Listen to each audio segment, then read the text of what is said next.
Hello and welcome to another episode of It's Going to Be Alright. I'm Clayton Gwen.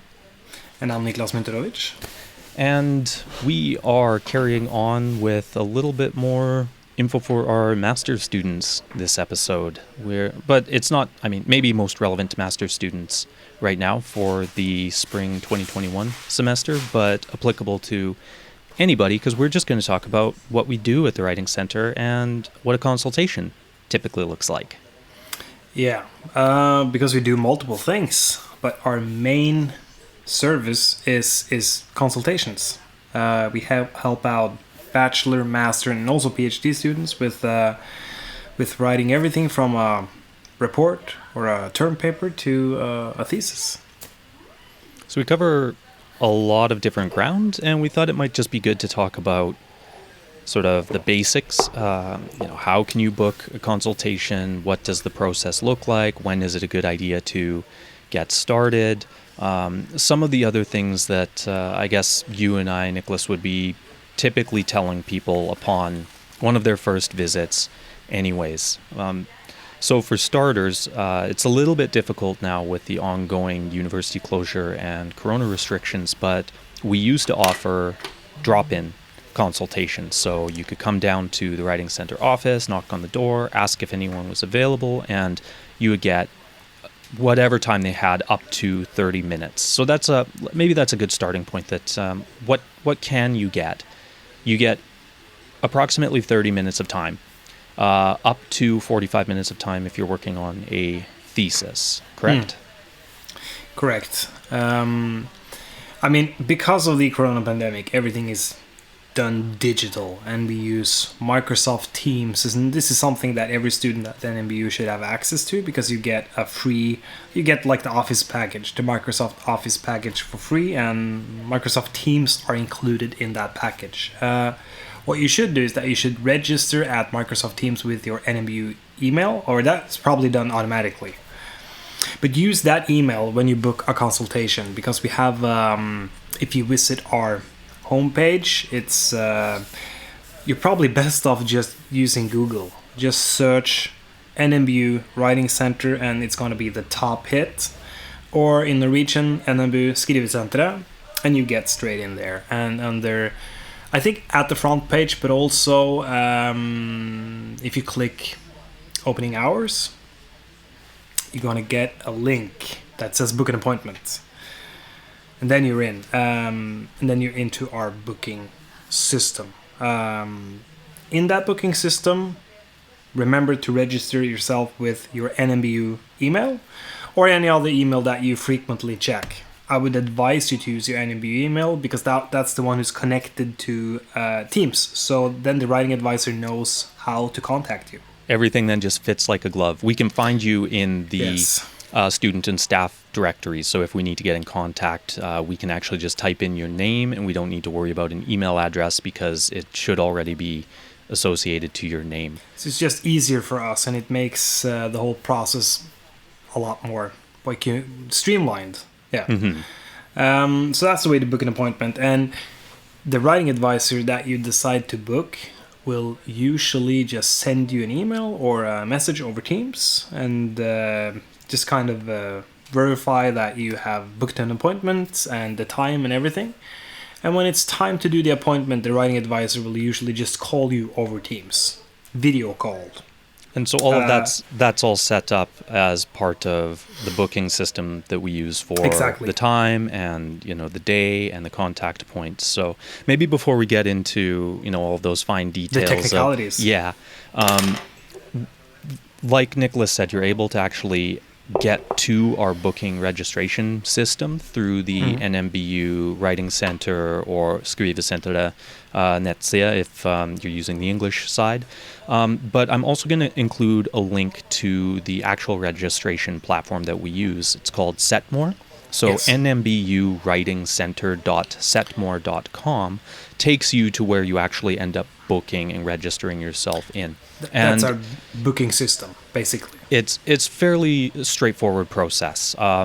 There's a couple of different options on the left-hand side because we also use the same system for when we're running workshops or webinars. But for the regular consultations, there's just a title card that says Book Consultation. You get a little pop-up that says, if you have questions or comments or you want to read our booking policy, you can click here. You can contact us at Writing Centre at nmbu.no. And then you click the book appointment. And then you get to a little calendar pop-up. So you choose the day of the week, and that will automatically generate which of our writing advisors are working that day, as well as the times that they are available. So while there are regular operating hours for the center, we have different staff who work different days and who work at different hours of the day because the majority of our staff are also students. So of course, I'm just gonna share my screen real quick for those of you watching on YouTube. You'll get the benefit of all of this. Yes. So this is what it looks like. Can you see my screen? Yes, I can. NMBU Writing Centre.setmore.com. That's the address. This is what it looks like. And now you click. This is in Norwegian, but you can click book an appointment, and here is the different types of appointments you can choose from. This one is called Statistics Help. 30 minutes help with statistics. That's a professor over at, is it KBM? Yeah, her name's Hilde Vinje. And this is very popular, and she's great at what she's doing. She's an expert in R. So if you need help, you should definitely book an appointment with her. Then we have Norwegian General Consultation. This is for like term papers and reports. Shorter texts, 25 minutes. And then Master and Bachelor Thesis Consultation, 45 minutes. And then an English General Consultation. This is the equivalent of the Norwegian General Consultation for term papers and such, 25 minutes. The only difference between the Norwegian General and the English General Consultation is when you click on the Norwegian General Consultation, you only receive information about available dates and times from Norwegian speakers. Yes. Whereas the English General will show you those who are comfortable giving consultations in English, even if they are Norwegian. So we found that just an easier way to help people who preferred to use Norwegian as their native working tongue, even if they're writing in English, or for those people who are specifically planning to write in English. And of course, NMBU is quite international, so we have to offer it in English as well.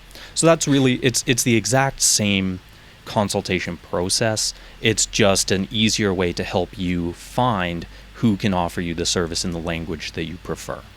Exactly. And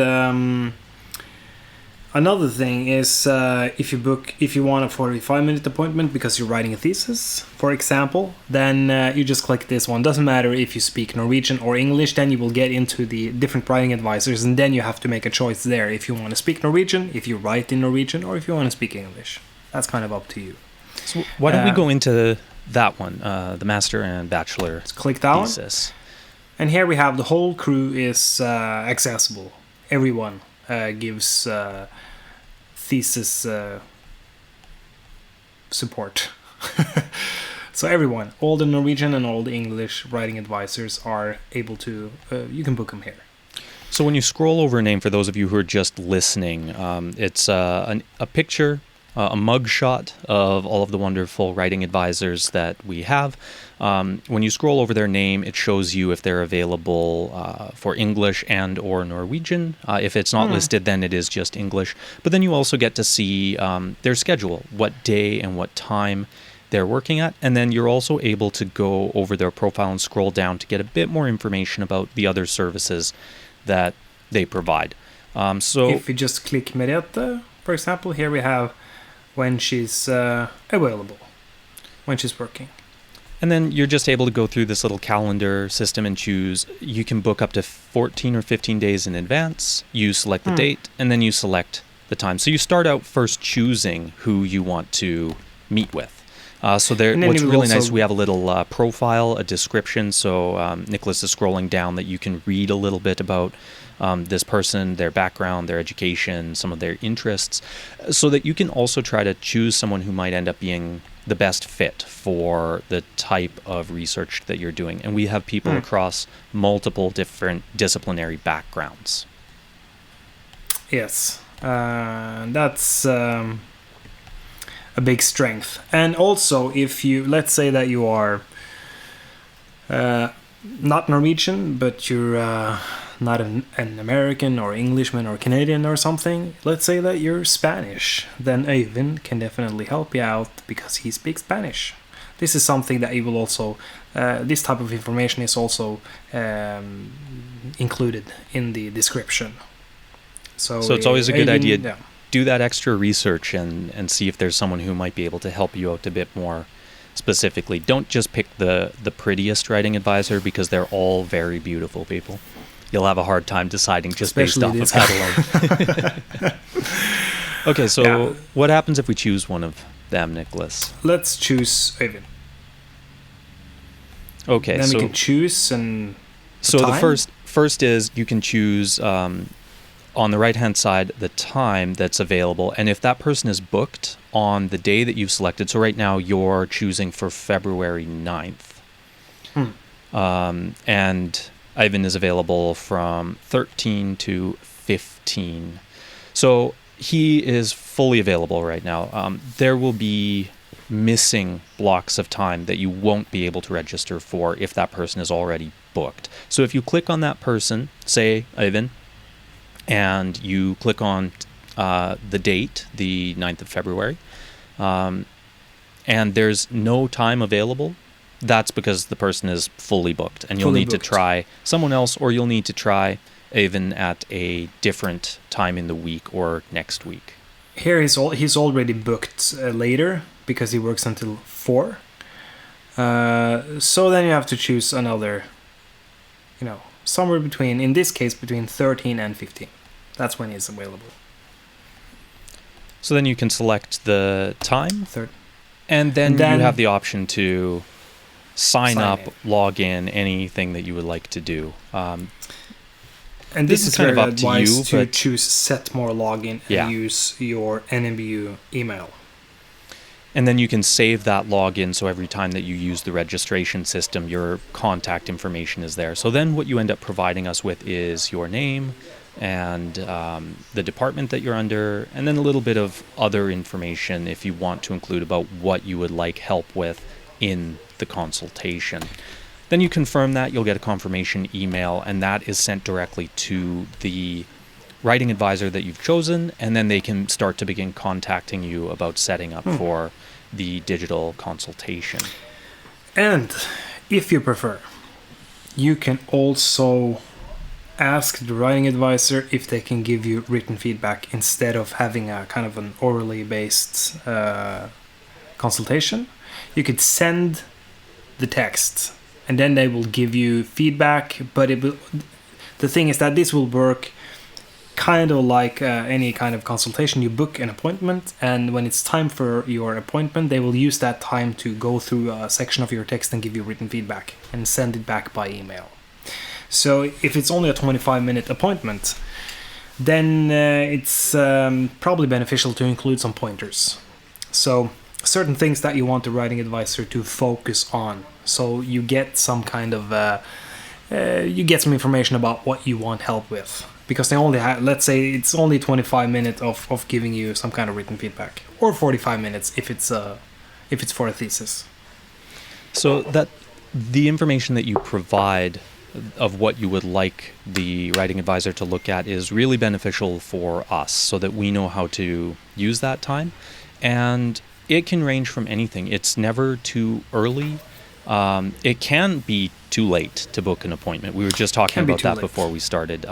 We're the Writing Centre. We're not the Miracle Centre. So don't expect to come in, a few hours before your deadline and expect that someone can look through an entire document.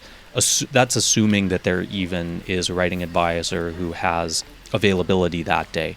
So we always suggest, do your best to book as much in advance as possible. And you can book as many appointments. You can have one a week, I believe is the policy. No, you can have you can book as many appointments as you like, but only one a day. One a day. Okay. So you can book 5 appointments a week if you want to. So booking an appointment comes down to sort of what it is that you need, and we can help you out with very early stages, ideas and how to help you organize your thoughts, brainstorm a little bit about a good research topic and ways that you can get started and get organized. We can help you with certain sections of your paper if you think one has a bigger issue than the other. And different writing advisors will work a little bit differently. So maybe a bit later we can talk about kind of our process and why we do things a certain way. But we also can cover basically a lot of different topics. It's not just that you can come in and we'll look over and give you suggestions just to improve the structure of your writing. We can help you out well before you actually have written anything down. And a lot of people find that beneficial because we have resources that we can provide you with. We can help you to make a really good plan for how to use your time to improve things like your note-taking and organization and outlining. So by the time you get to the writing stage, the writing is a lot easier. But we also go through and look at things like clarity, cohesion, concision, precision. But we are not an editing service. So No. be aware of that too. You can't just deliver something. We will not proofread. We will not check for grammar or punctuation or spelling mistakes. We're here to help with what we consider the principles of writing. Are your ideas logical and well structured? Is your writing cohesive? Is your writing clear? Is it concise? Is it precise? Yeah, and that basically means that we look at the structure of the entire document, the problem formulation or hypothesis or thesis statement, and then paragraph and sentence structure, and then word choice. It's kind of what it is. What I think is important to say something about, because this is from time to time I do a consultation, for example. I have a conversation with a student, and they are. It seems like before they booked a consultation, they had to overcome this fear of sharing their writing and getting it kind of criticized by someone who's going to pick it apart. And you know, I think there's multiple kind of dimensions that we need to take into consideration. One of them is that they are under a lot of pressure. They don't want extra work because it can already feel like it's too much. And at the same time, let's say that they've written quite a lot and they've worked hard and it's their baby. And so that's kind of the scenario here. And the I anxiety feel like of criticism. the anxiety of criticism. I've called it red pen phobia before. People are scared of showing things because most of their experiences getting feedback on anything that they have written before has been with a teacher in high school, videregående skole, or, you know, early on in university, and something comes back with just big red pen, scratches all over the place, illegible comments in the margin. And my absolute favorite is, you know, when you get this like big kind of block parentheses or a big circle around something with the only note on it for feedback is clarify this. It's Or just like a question mark. Yeah. Or exclamation point. Or something. So I think a lot of people just have this fear of sharing early drafts or even going in and talking about their ideas in a very preliminary format because they've had a lot of bad experiences getting feedback from people who really haven't taken the time to cater the feedback or to make themselves accessible to talk things through. So we are not that. We don't go around with a bunch of red pens. And if we do, it's simply to work with you and make sure that you clearly understand why we would be using the red pen in that scenario, and then helping you to, on your own document, to kind of make the correction as you go. So it's not like we're just dumping a bunch of inaccessible information to you. We're really there to work one-on-one.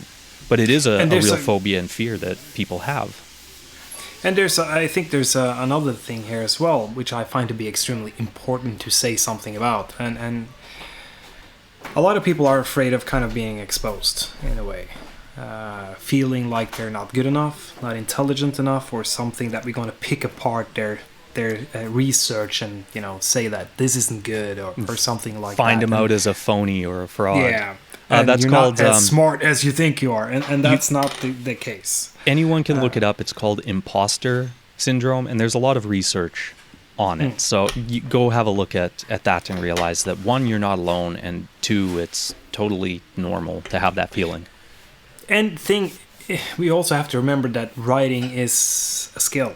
And it's a skill that can be there's very few people in the world that are just naturally good at writing and expressing their thoughts, relatively complex thoughts, in a very accessible manner through writing. That's something that you need to practice in order to be able to do at a high level. So I think it's important that everybody that listens, everybody that are kind of thinking about booking a consultation, all the writing advisors are very much aware that you are in a process, that you are in a learning process. And there's nothing wrong with not writing good, in the sense that it's nothing that you should be ashamed of. Just get people to help you out, and we can give you a lot of tools and tips and tricks to make it a lot better, because this is something that needs to be practiced. And it doesn't really, your writing is not necessarily a reflection of your intellect, because it's a separate skill. So you will get better at thinking when you get better at writing, because it's something about getting better at organizing your thoughts. Mm-hmm. But it doesn't necessarily mean that even though your writing is bad, doesn't mean that you're a bad researcher, a bad student, a bad person, or that your mind is not as good as anybody else's. I think it's important to just recognize that you're in this process, and when you're in a learning process, you should fail a lot, and you should be wrong a lot, and everybody should know that you can change your mind as many times as you want, because that's what learning is about. That's what a learning process is about. There's nothing wrong about it. It's refinement. Yes. Maybe we're done with this screen here. We could close that off. I'm just going to stop. I forgot about that. That's not a problem. I forgot about it too, but I just want to say that just like any process, there's a lot of refinement. One thing that you could think about if you're a bit scared of showing your work to people is how many books, novels that you read, for example, have some kind of acknowledgement at the start. There's even many master's, PhD theses that you read also have acknowledgements to them. The writer is acknowledging that there were a lot of other people who helped them to get to that final process. So I think a lot of people also worry that writing is something that is very personal. You do it alone. It's you and your thoughts and your research. But the truth of the matter is, what you end up reading is a final product that has been refined through multiple different rounds of good, quality, focused feedback. Speaking about those ideas to other people. And we've talked about this at length in previous podcast episodes, so I won't go too far into it here. But that's really what these Writing Centre consultations are for. And I think what sort of separates us from the role of a supervisor is the supervisors are really good for the technical aspects of the research, the theory, the methods. Do you have enough data? Was the data collected in a good enough way? Is the analysis that you're using good? We don't bother with that. We train our writing advisors to focus on communication. So we're here to help you improve the clarity and structure of your ideas, to kind of go through and work on things in a very different order. I think, to go back to this red pen phobia, a lot of people are worried about sharing their work because oftentimes that feedback that they have gotten has been for a final assignment that they maybe didn't spend a lot of time refining, or maybe they spent a ton of time refining, but they did it all alone. They submit it for a final grade.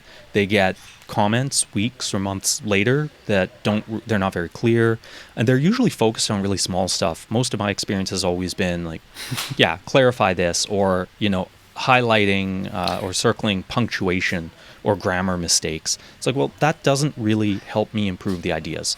So the way that we predominantly work is, when you book an appointment, we're not just going to immediately jump in and start reading over things and breaking apart your grammar and your punctuation and your spelling mistakes. We're more likely going to start with something much bigger. What is it that you're really trying to accomplish with this writing? And that's kind of inverting the way that most feedback happens to a lot of students at university. We're not going to focus on the minuscule technical aspects. We want to start with the big organizational stuff a lot of the time. So the way that I usually approach it, and of course this can vary from the person that I'm working with, how early they come in the process versus, hey, this is due next week and I really need help, in which case I'm kind of doing, like damage control. And I'll have to bypass some steps. But different writing advisors will take a slightly different approach tailored to them as well. So it's a good idea as well when you come to the Writing Centre, maybe try out a couple different people your first few times to see who you really click with and whose process sort of works for you. Because my approach is often, if there's enough time, I don't read anyone's writing the first appointment. I'll just talk to them. What are you trying to accomplish? What do you think your biggest struggles are? What's your research really about? Where are you in the process? Do you have an outline? Have you been taking really good notes? Let me look over some of those notes. Let me show you a bunch of resources and kind of help you to develop a plan to structure the work that you've done, to help you structure the work that you're going to do. You do this, book an appointment with me again in a week or in 2 weeks when you feel like you're ready to take this next step. And this is sort of the goal that you should be working towards. And then at that stage, that's where I'll sit down and start reading your work, is on the second appointment. Because for me, it's more important that you have a grasp on what it is that you're working with. And my experience has been that a lot of people don't struggle with the technical aspects of writing sentences or paragraphs. They don't struggle with the technical aspects of showing tables or figures. They really struggle with just knowing what the purpose of their writing is actually about. And that's a big thing for many people. That's why I like to start at that stage first. And there's, if you book an appointment early, a lot of these conversations usually end up being very similar to what you already explained. And I have a lot of the same approach. So I usually just talk to the student. I try to make them describe what they're doing. Make them define the problem formulation, or what, why, and how, and make that as clear and easy to understand as possible. And so we just talk about the project. And a lot of times they have problems defining a scope or kind of framing their research. So we have a conversation about what they can kind of focus on and what it maybe doesn't seem necessary, or what seems like too much work. Even though I'm not an expert in their discipline, I have a fairly deep understanding of what is too much work. So try to be specific. That there's, as you said, there's something about trying to make them to have certain strategies when they're taking notes, and then how to organize these notes and create a system that is easy to kind of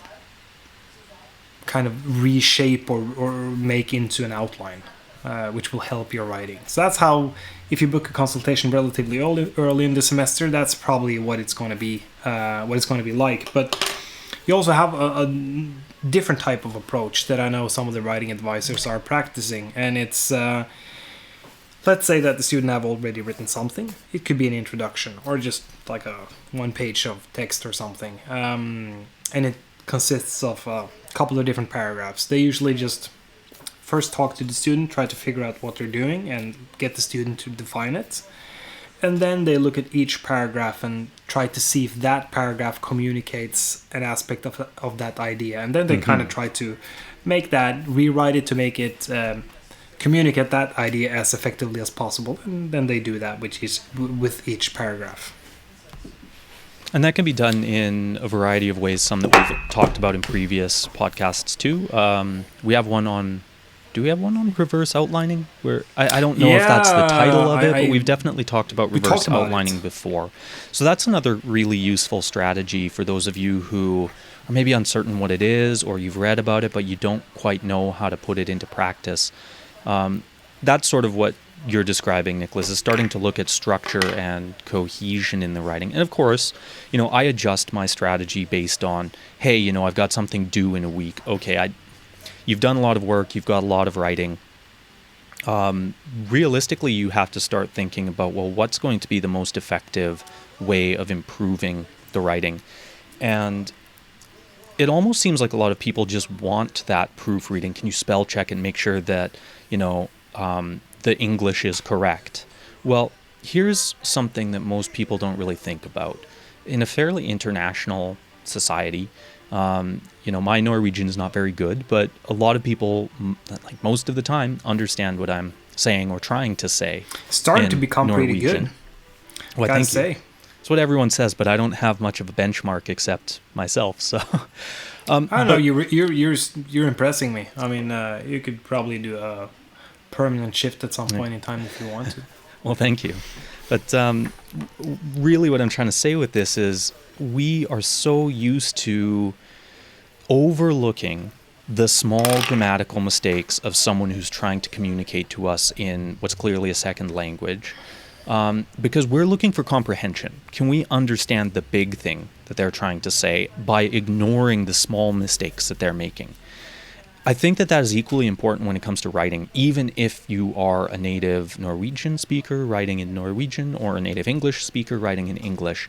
People are willing to overlook the grammatical errors and the punctuation errors, but they're not willing to overlook big gaps in your logic. They're not willing to overlook things that are incomprehensible because the ideas are disjointed. So it's much smarter to come to the writing center if you have a lot of text and kind of expect that we're probably going to help you out with kind of these bigger aspects first, building a reverse outline so you can see, oh, you're right. Like I have these sort of illogical jumps that just end up happening. I'm missing transitions. This information in a couple paragraphs is just completely irrelevant. I thought it was important then and there when I wrote it, but I can see now, taking a step back and looking at the bigger picture, it's less important than I really thought. So I have had some people who were a bit surprised when they came in, and they were like, but how is this supposed to really help me? I don't want to have to, look over these really big ideas. It's this narrow little stuff that I'm worried about. Well, I'm telling you, it's not that big of a concern, because if I can't make sense of what you're trying to say because your ideas are misordered, it's not an issue of your English. It's an issue of your ideas and the organization of them. So again, that's sort of my approach. Not everyone will do it this way, but to go from that really big stuff and slowly narrow it down. So come back next week here. Let's start a reverse outline. You continue the process. You reorder. You don't typically have to rewrite. Just reorder some of the paragraphs. Remove the paragraphs that don't belong. Add the necessary transitions. Merge the paragraphs from different parts that are more or less talking about the same thing. And you'll see that just reading that out loud to yourself, it's going to make so much more sense. And then the next appointment, okay, now we can get in and start working on some of the smaller aspects, because now I understand what you're actually trying to say. And so a lot of this, again, is like small refinements. Every time that you come in and the more that you work with us, the more we can help you to advance to a new stage of revision that's going to continuously polish. I mean, there's a couple of things that are important to say a little bit more about. And one is writing, and that, let's say that you write in English and that's not your primary or your mother tongue. A lot of people then have a tendency they want to use difficult words, and I do the same thing when I talk, because I want to sound like I'm very good at speaking English, for example. The problem is that, let's say you're already writing about something that is kind of complex, using a lot of difficult words and constructing sentences that are having, many commas and stuff, just adds a lot of unnecessary complexity. And sometimes you might end up with, writing sentences that they don't really mean what you think they mean. That's a real problem. So if you don't master the language as a native speaker, then that's you that's a risk. So try to strip down your writing as much as possible, because it's still you're gonna deal with fairly complex ideas. So you don't need to add unnecessary levels of complexity. So I want to make That's a one of the things point. that we do. I want to make a little point on that, because I think a major struggle for different language groups coming in and trying to write in what has become the new lingua franca, English, for a lot of science and academic writing. It's not just about learning the grammar and sort of the nuances of English. It's also about learning how to think in a fairly linear way. Academic Because English there are some real is differences. very Yeah. linear. And we had a writing advisor a few years ago, Katarina, and she put it really well. It was something that I was aware of from my time studying pedagogy in Canada, but had kind of forgotten about a little bit, or had maybe just... It was so much of the way that I was thinking about working with people who spoke different languages that I kind of just forgot it in a way, took it for granted. But it was really this idea that different languages have different structures. And she was a native Russian speaker. And what was important for her is, in Russian, you have to provide, demonstrate in very early on everything that you know about this before you come to what it is you're really trying to talk about. And it's a way of almost demonstrating that I'm a knowledgeable, reputable person to speak about this, because look at all of this background information that I have provided. And in academic So English, I know what I'm talking about. totally. Yeah. And just pick up any piece of well-known famous Russian literature, and it takes you half the book to get into the plot line of the book, because it's all just because they give you all this background information. Yeah. That's a good point. You have also French. There's a different way of writing. Mm-hmm. The Romantic languages, so French and Spanish, Italian, Yeah. A lot more interruption, a lot more use of nominalization, passive voice, because that is a very common structure for those languages. You'll see a lot more use of prepositions, a lot more use of nominalization. And again, these are not necessarily bad things. It's just something to be aware of. There are cultural differences. That's what it is. But as you said, as long as English is the lingua franca in science, you should try to go for a more stripped down approach, because that's how your writing is going to be evaluated. It's going to be evaluated from that standpoint. And just to make a comparison to Norwegian, this is just an interesting observation that I've had over the over the time that I've been working with you, is that we do a lot of we promote the PhD webinars, and we work on a lot of the same stuff. And sometimes you write the English text and I write the Norwegian text. And it's really interesting to see how English is relatively stripped down or straightforward compared to a lot of other languages. But Norwegian is even more, in my opinion, stripped down. Like when I translate some of your writing, one thing is that we have different styles and a different approach to kind of speaking and how we say things. But if I try to translate it, not only, I wouldn't say directly, but create the Norwegian equivalent, getting the Norwegian equivalent of what you're saying, then there's still situations where that will sound a little bit over the top in Norwegian, because the language is very direct. It is very kind of, in a way, informal. So that's just an interesting cultural thing that you need to take into consideration. So Norwegian is a good kind of, try to write as direct as possible, as a more rule or of less, thumb. And strip it down, because there is going to be quite complicated anyways. Yeah, and there are many good strategies that our different writing advisors have, techniques that they use and kind of practice and develop themselves. And that, again, is why I think it's really important that you try to find the person who really has a similar process to you, because the techniques that they're working on and sharing with students and that they're using in their own research and their own writing is always being refined. I've been at this now for 6 or 7 years with this university, and I'm still improving the ways that I communicate some of these ideas. I mean, you've seen this is some behind the scenes stuff, but the number of frameworks and sort of guidelines and techniques and approaches that we're not really using yet because I'm still kind of working on them and refining them, but I'm slipping sections of it in, and I can see how over the years some of those approaches have changed as well in how I want to present them. Because I'm also finding ways, but if I communicate it this way, that seems to make a bit more sense to a larger group of people than the way I was doing it before.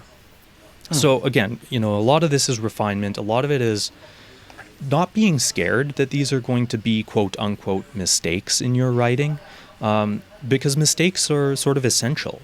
You have to start out with something.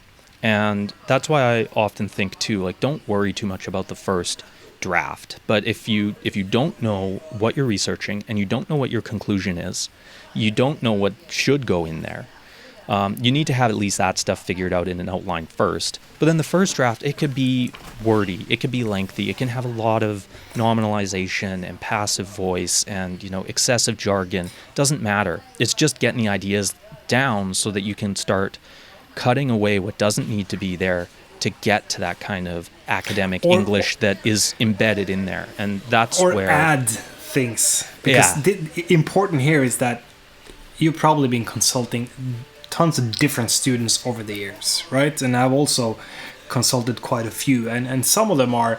This kind of connects to what we talked about in the beginning, about being afraid of booking a consultation and about exposing your writing and stuff like that. Different kinds of students have different problems. And no problem is... I mean, think about it this way. There's always this student that we think about as this very systematic kind of high-achieving student. But sometimes their writing might be too condensed. Too little background information. They can't write a discussion. Find that difficult. Everybody has different things. Some people write extremely wordy. Some people have no structure.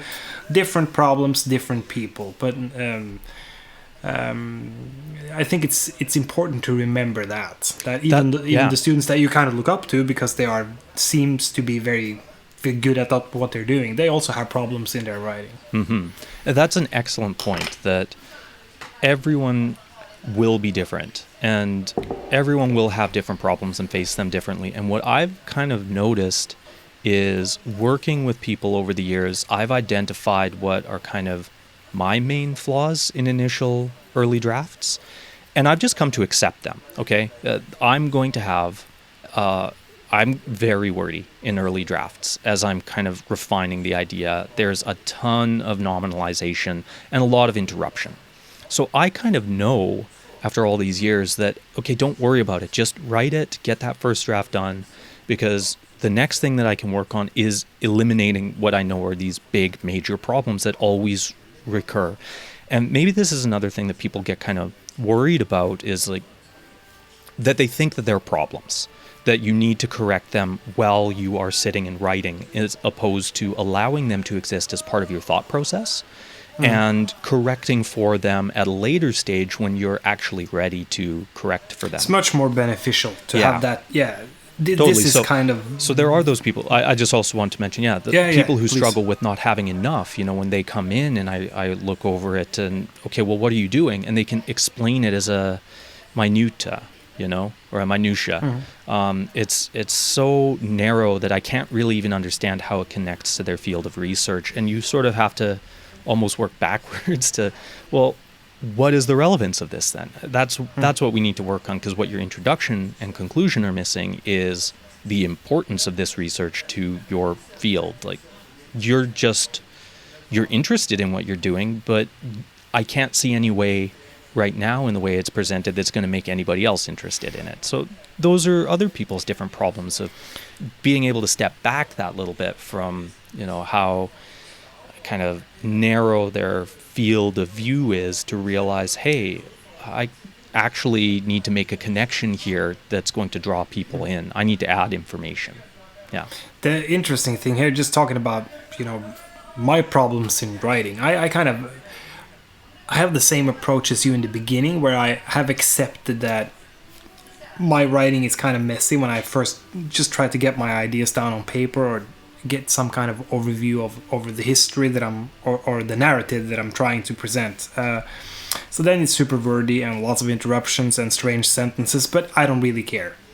Like at this stage, I just try to get as much down as possible, because if I stop and I try to refine a sentence, that will take me a lot of time and I will end up getting stuck. So it's about kind of getting all the information down, and then I can revise it. And that's what takes a long time to me. I know that I'm a pretty slow writer when it comes to revising the text. So that's something that I just need to take into consideration and kind of plan You budget ahead. for it. And Yeah, I budget for it. I know that it takes me a long time. So. And basically what we're talking about here is really, Niklas, how you and I have developed a process for ourselves.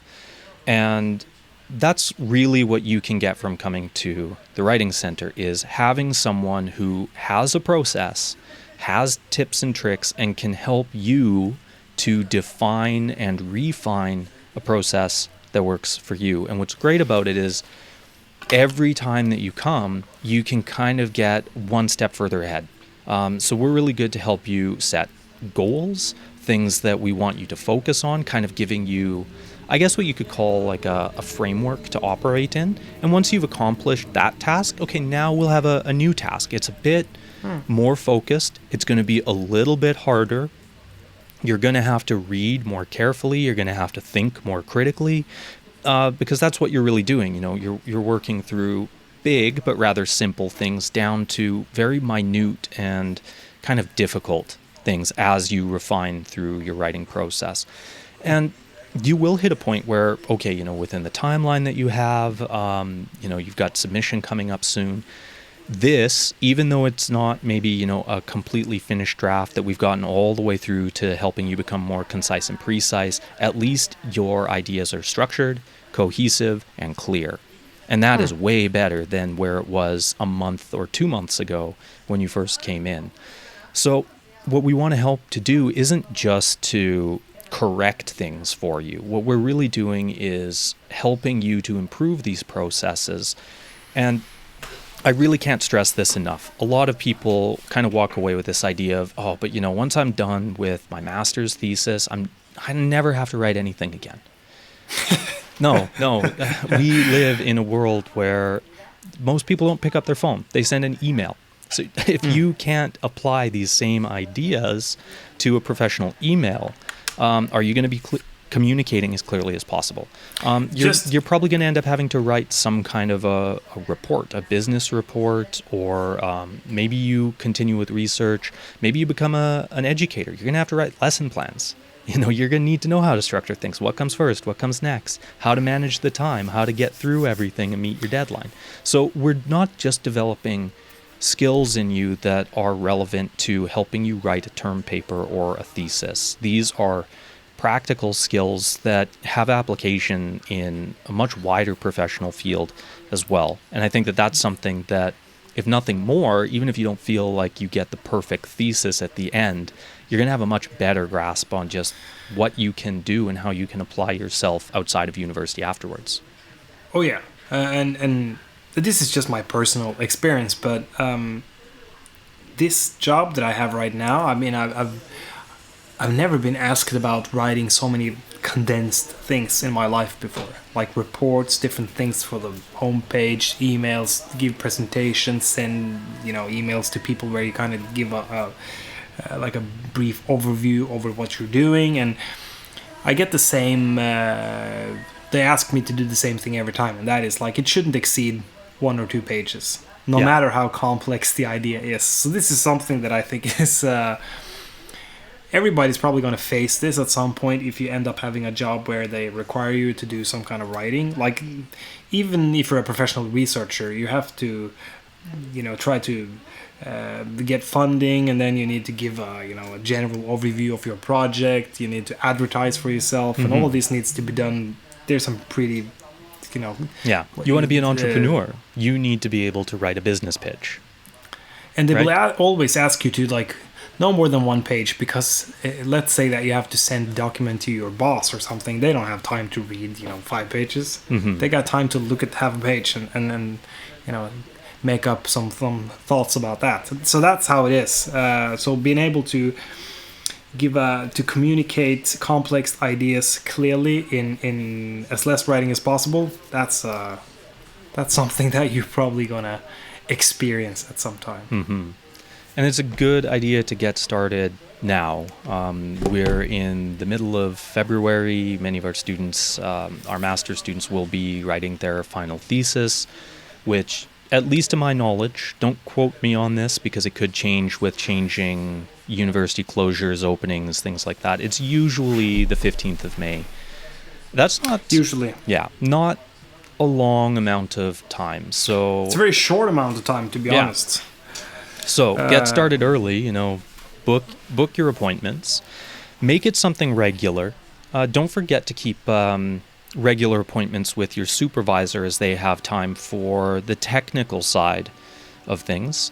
And we've worked with some supervisors before who really understand what we're working on, and that they really appreciate it because they can focus more on, well, what's your conceptual framework, or what's the sort of theory of analysis or the method of analysis that you're using, and they can dedicate more time to helping you on the actual science side of the science writing. That's something you should do as a student. Yeah. Like, if you want to use the Writing Center, you should inform your supervisor that you are, a frequent visitor to the Writing Center, and if they could establish some kind of contact between the supervisor and us, that would be beneficial for both, I think. It helps us help each other, because the people that I've had contact with who've been really positive about this work is they say, this is great because I don't want to have to proofread students' papers. I don't want to have to teach them how to structure their ideas. Now, that's not everyone. Some really enjoy getting involved in that aspect of a thesis or a term paper or things like that. But many of them would much rather really end up focusing on the ideas that you're producing and the research that you're actually generating. And I think that it ends up being a win-win, because writing advisors aren't here to tell you if your methods were correct, or if you were asking the right question, or if your framework was correct, or if you have a proper understanding of the theory.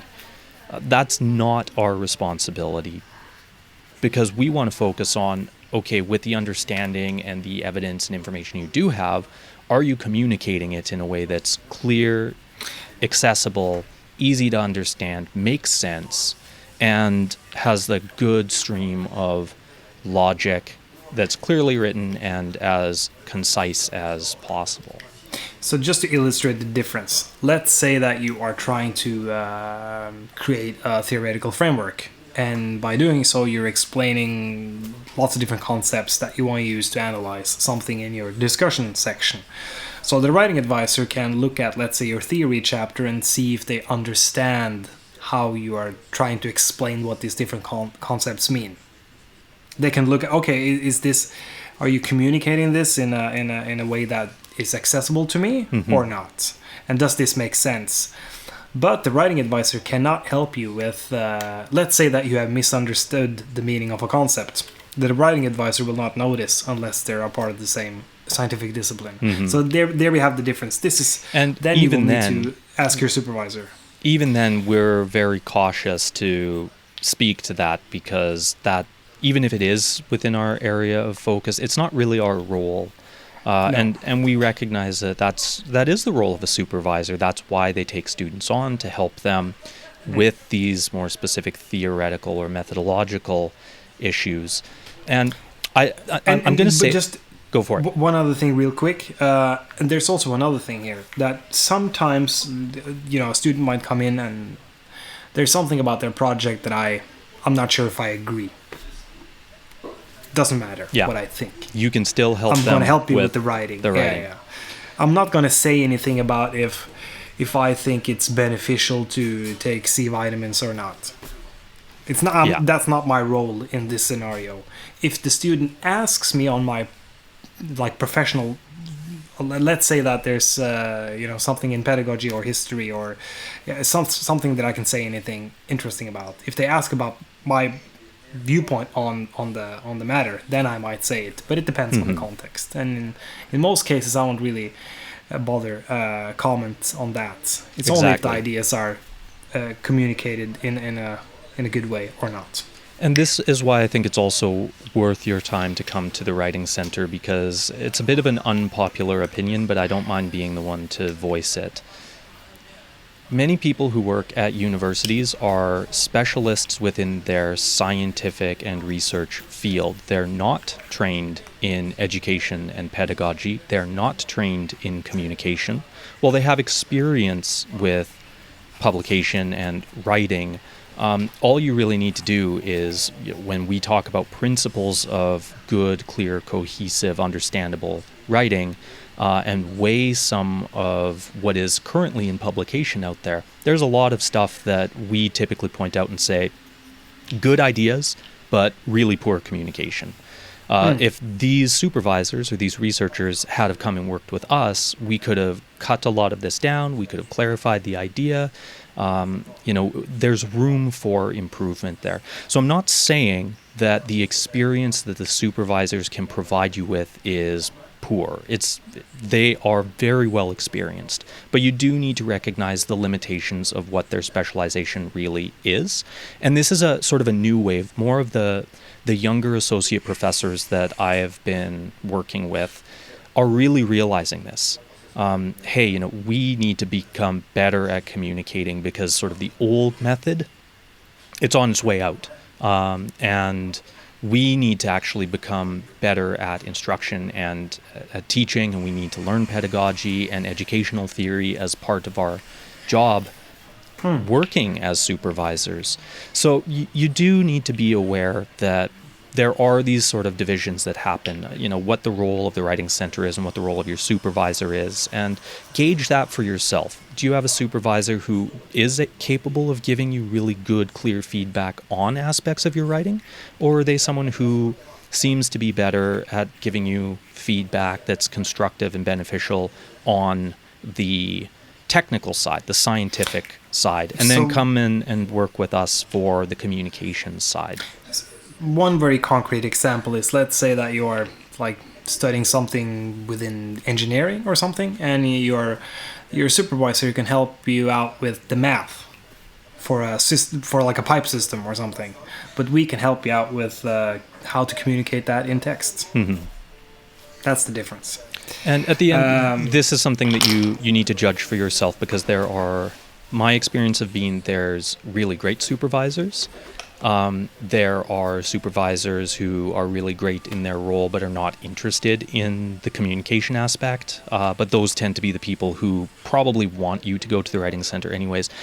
And then there are kind of the supervisors who want to try to do everything, but they're not really their examples of writing, or the feedback that they provide is not as well structured, it's not as regular, it's maybe not as clear, it's not as focused, because they're almost too hyper-focused on the research, and they haven't really studied and been educated in what we educate our writing advisors in, which is these principles of writing. And here we really need to be, to be honest, that might not be their area of expertise.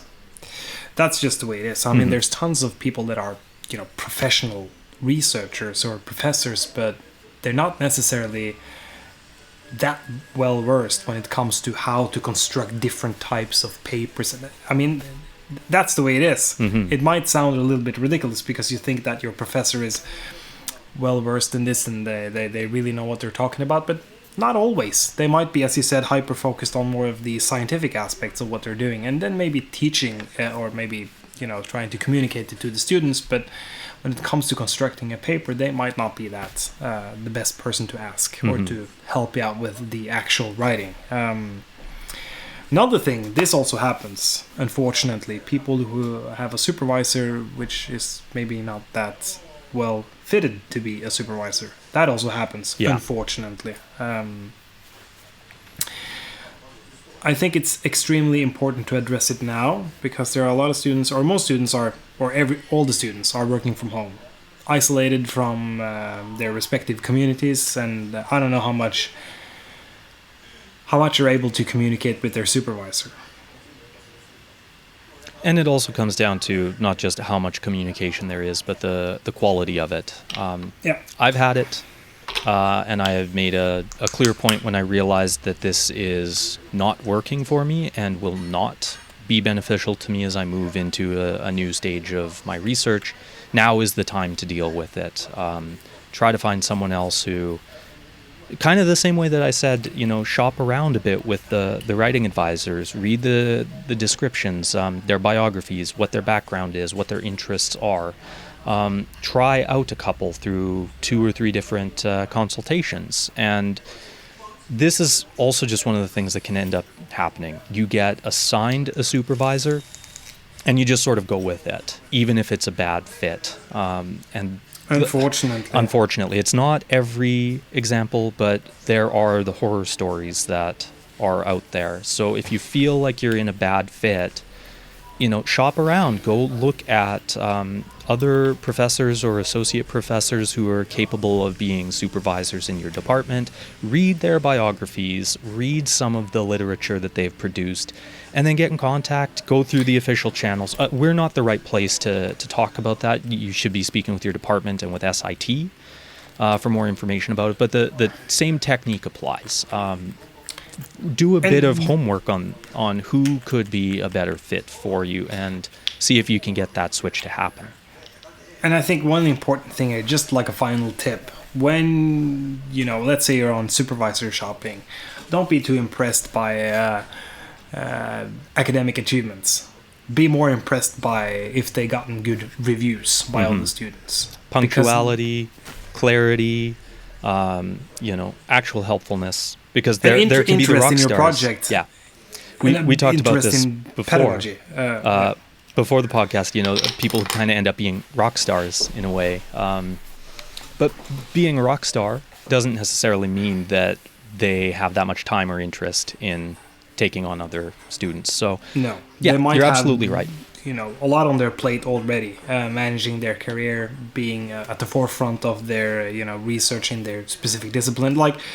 So maybe it's better to take a person that doesn't necessarily seem that impressive, but they have more time to help you out. Yeah. And that's what it is all about at the end of the day anyways. So take some of these tips and apply them, and I think your master's thesis is going to be all right. It's going to be. Thank you so much, Clayton. I think that we managed to explain how to book a consultation, why to book a consultation, what's going to happen, why not to be afraid to book a consultation, what you can, how you can benefit from it, and I hope this will inspire more people to book a consultation. So we hope to see some of you through this semester. Till next time.